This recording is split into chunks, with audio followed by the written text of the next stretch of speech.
Γιάννη, άκουσες ότι ο Πελετίδης μείωσε τα δημοτικά τέλη και τα τέλη ίδρυυσης στην Πάτρα, ενώ δεν πληρώνουν τέλη οικονομικά και κοινωνικά ευάλωτες οικογένειες? Και πού είναι το περίεργο? Γιάννη, διάβασες ότι στην Πάτρα ο Δήμος κάνει με τα δικά του συνεργεία πολλά έργα και έτσι εξοικονομεί πόρους γιατί δεν χρειάζεται τους εργολάβους? Εννοείται. Γιάννη, ξέρεις ότι στην Πάτρα η λαϊκή συσπήρωση ως διοίκηση στάθηκε στο πλευρό των εργαζομένων και κατάφερε την αποκατάσταση των εργασιακών δικαιωμάτων τους και τη μονιμοποίησή τους? Και έτσι δεν έπρεπε να γίνει. Αυτό δεν θα έπρεπε να γίνει και εδώ. Καλά, Γιάννη, το ξέρεις ότι ο Πελετίδης κάνει θαύματα στην Πάτρα? Κοίταξε να δεις.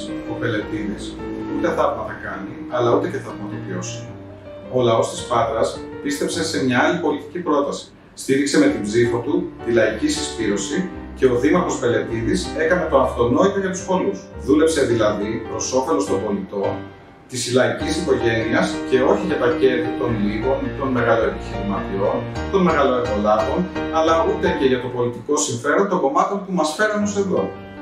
Αυτό θα κάνουμε και εμείς στην Κομοτηνή, εφόσον ο λαός της πόλης την Κυριακή 8 Οκτώβρη μας στηρίξει με την ψήφο του και πιστέψει ότι μπορούμε όλοι μαζί να αλλάξουμε τα πράγματα. Εμείς το πιστεύουμε. Πιστεύουμε ότι ήρθε η ώρα να το πάμε αλλιώς.